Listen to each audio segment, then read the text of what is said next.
Hello everyone, welcome to comps classes. Now आज हम लोग देखने वाले हैं टॉप 35 इंपॉर्टेंट क्वेश्चंस जीव विज्ञान से, जो कि मॉडल सेट 1 होगा। इसी तरह से आपको अलग अलग सब्जेक्ट का विभिन्न तरह का वीडियोस आपको ऑब्जेक्टिव्स देखने को मिल जाएगा। नाउ यहाँ पर आप लोग देख रहे हैं फर्स्ट क्वेश्चन, पेनिसिलिन बनाया जाता है इनमें से किससे। देखिए, पहले आपको पॉज करके खुद कोशिश करना है आंसर देने का, उसके बाद मिला लीजिएगा आपका कितना इसमें राइट हो रहा है, और डिटेल्ड एनालिसिस भी आपको यहाँ पर मिलने वाला है। तो ऑप्शन ए है जीवाणु से, बी है शैवाल से, सी है कवक से। तो पेनिसिलिन जो है यह बनाया गया था कवक से, और ये सबसे पहला एंटीबायोटिक है। पेनिसिलिन, पेनिसिलियम नामक कवक या मोल्ड, इसको कहीं कहीं अलग शब्द दिया जाता है, इससे बनाया गया था कवक से। हालांकि अगर क्वेश्चन पूछ दे कि ज़्यादातर एंटीबायोटिक्स किससे बनाए जाते हैं, तो अधिकतर एंटीबायोटिक्स जैसे टेरामाइसिन विविध प्रकार का है, वे सभी विविध प्रकार के जीवाणु से तैयार किए जाते हैं। लेकिन जो सबसे पहला एंटीबायोटिक था वो कवक से तैयार किया गया था, तो इसको याद रखें। नाउ नेक्स्ट क्वेश्चन है, एक ही नस्ल के पशुओं के बीच प्रजनन को क्या कहते हैं। ऑप्शंस ए है बही प्रजनन, बी है अंतः प्रजनन, सी है संकरण, डी है ऑल ऑफ दीज। तो यहाँ पर आप पहले आंसर अपना सोच लीजिए। तो इसका राइट आंसर हो जाएगा एक ही नस्ल के पशुओं के बीच जो प्रजनन होता है उसको कहा गया है अंतः प्रजनन किया गया है। पशुओं में जो प्रजनन है वो दो प्रकार का होता है, बही प्रजनन और अंतः प्रजनन। जब एक ही नस्ल के पशुओं के बीच प्रजनन कराया जाता है तो उसको अंतः प्रजनन कहा जाता है, और जब इसके अपोजिट होता है तो उसको कहा जाता है बही प्रजनन कहा जाता है, राइट। और उससे निर्मित जो पशु हैं जो विभिन्न नस्लों के बीच, उसके बाद जो प्राप्त होता है वह होता है संकर किस्म का। संकरण वो एक प्रोसेस का नाम है। तो इसका राइट आंसर बी हो जाएगा अंतः प्रजनन। नाउ नेक्स्ट क्वेश्चन है क्वेश्चन नंबर 3, रुक्षांश की अधिकता किसमें होती है इनमें से। ऑप्शंस ए है अंडे, बी है खनिज, सी है घास भूसा और चारा। तो इसका राइट आंसर आप लोग खुद सोच लीजिए, सी हो जाएगा। घास भूसा और चारा में अधिकतम मात्रा पाई जाती है रुक्षांश की, जिसको इंग्लिश में रघेज भी बोलते हैं। घास भूसा और चारा में रुक्षांश की अधिकतर मात्रा पाई जाती है। नेक्स्ट क्वेश्चन है, कतला किस जल की मछली है या किस प्रकार के जल में पाई जाती है। तो यह मृदु जल में पाई जाती है। इसका राइट आंसर बी हो जाएगा। मृदु जल को ही बोलते हैं अलवणीय जल। अलवणीय जल किस प्रकार का हो गया, तो जैसे नदी का जल, तालाब का जल, पोखर का जल, ये सभी होता है अलवणीय, और इस प्रकार के जल में पाए जाते हैं कतला मछली। अगला है क्वेश्चन नंबर 5, मेहसाना किसकी एक प्रजाति है। बहुत इंपॉर्टेंट क्वेश्चन, पशुओं की विविध प्रजाति से क्वेश्चन पूछे जाते हैं, तो इस तरह के प्रश्न को आप लोग देख लीजिएगा। ऑप्शंस ए है भैंस की, बी है भेड़ की, सी है गाय की, या डी है बकरी की। तो मेहसाना एक उन्नत नस्ल है, वह पशु हो जाएगा भैंस की एक उन्नत नस्ल है मेहसाना। अगला प्रश्न है क्वेश्चन नंबर 6, विरिको जो सेमन होता है पशुओं का, उसको किसमें हिमीकृत किया जाता है, कोल्ड रेज किया जाता है किसमें। ऑप्शंस ए है रेफ्रिजरेटर, बी है जल, सी है तरल नाइट्रोजन, N2 का तात्पर्य यहाँ पर नाइट्रोजन है।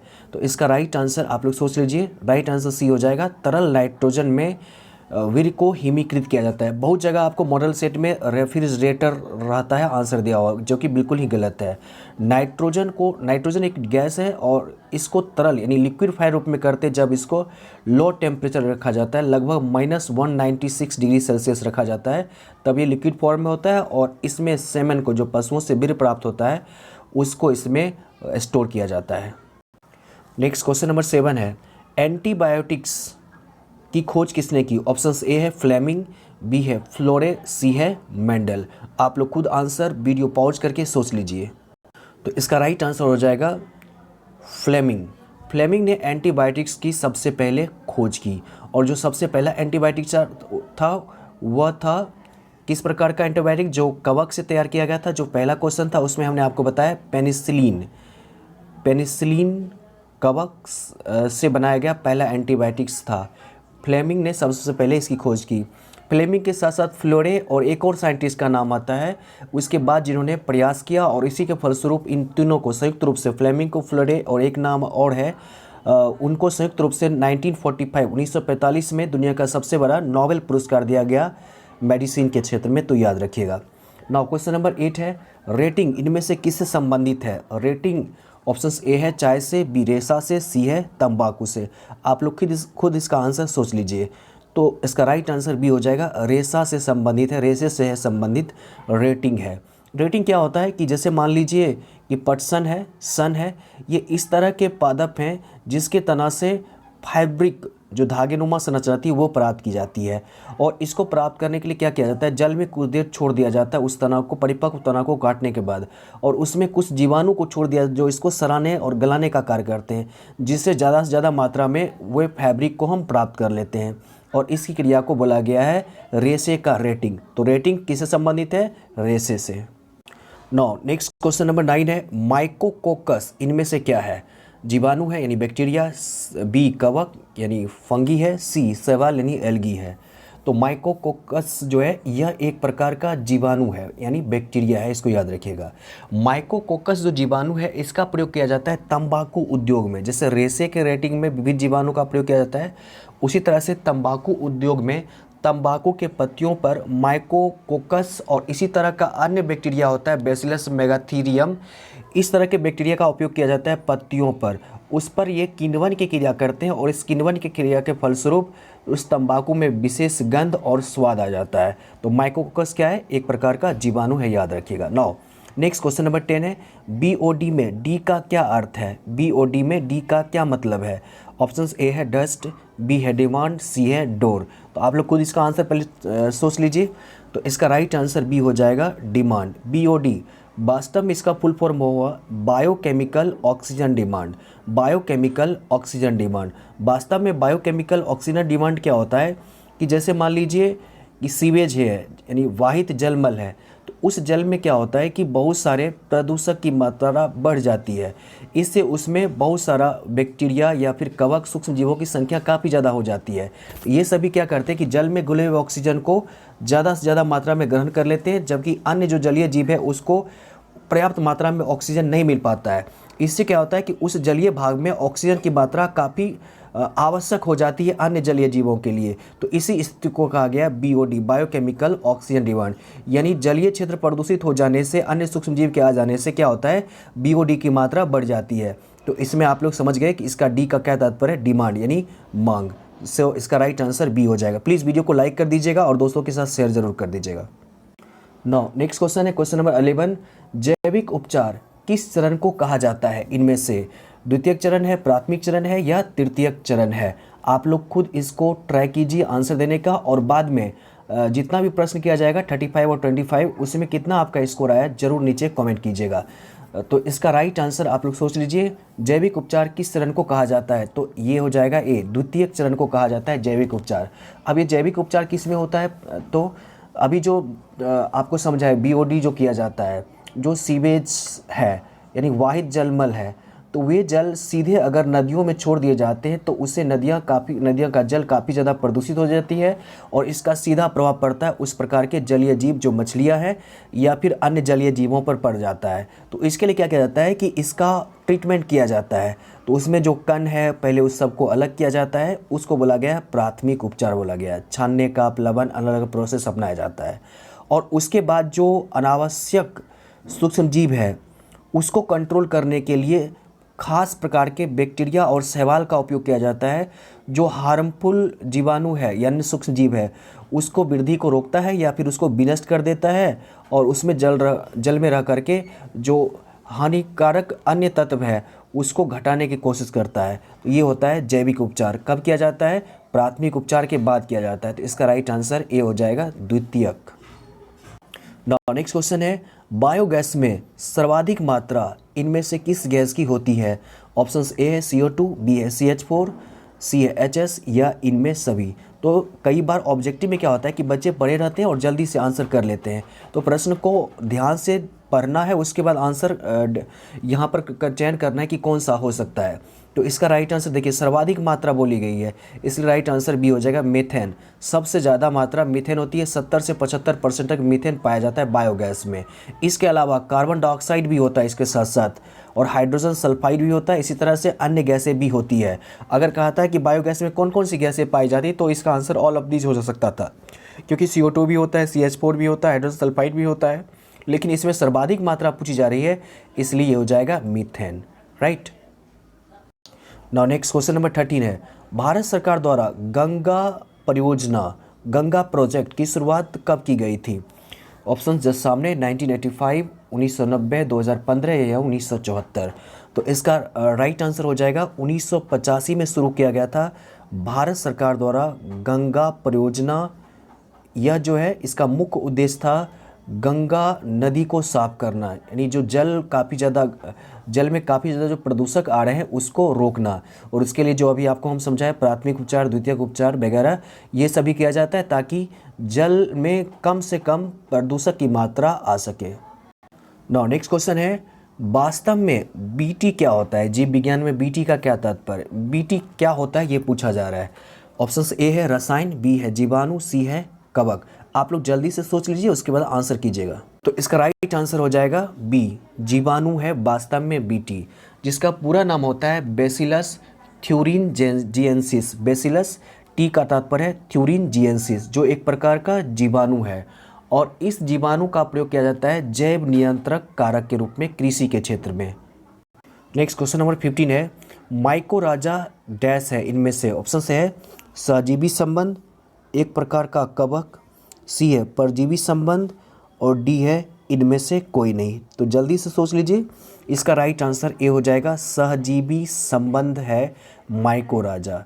तो किस में है? तो उच्च वर्ग के जो कुछ पौधे होते हैं इसमें जो जीवाणु आकर के रह जाते हैं अपना कुछ सहजीवी संबंध स्थापित कर लेते हैं और इसी को बोला गया है माइकोराजा।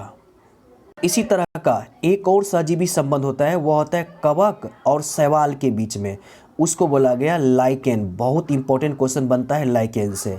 लाइकेन क्या है? एक प्रकार का सहजीवी संबंध है, किसी के बीच? कवक और शैवाल के बीच में है और यह प्रदूषण का भी सूचक होता है। वेरी वेरी इंपॉर्टेंट, जहाँ ज़्यादा प्रदूषण होगा वहाँ लाइकेन नहीं उग सकता है, याद रखिएगा।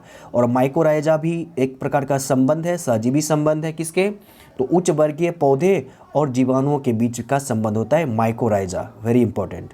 नाउ नेक्स्ट क्वेश्चन नंबर 16 है, हेट्रोसिस्ट नामक कोशिका इनमें से किस में पाई जाती है? बैक्टीरिया में, साइनोबैक्टीरिया में, दोनों में या इनमें से कोई नहीं?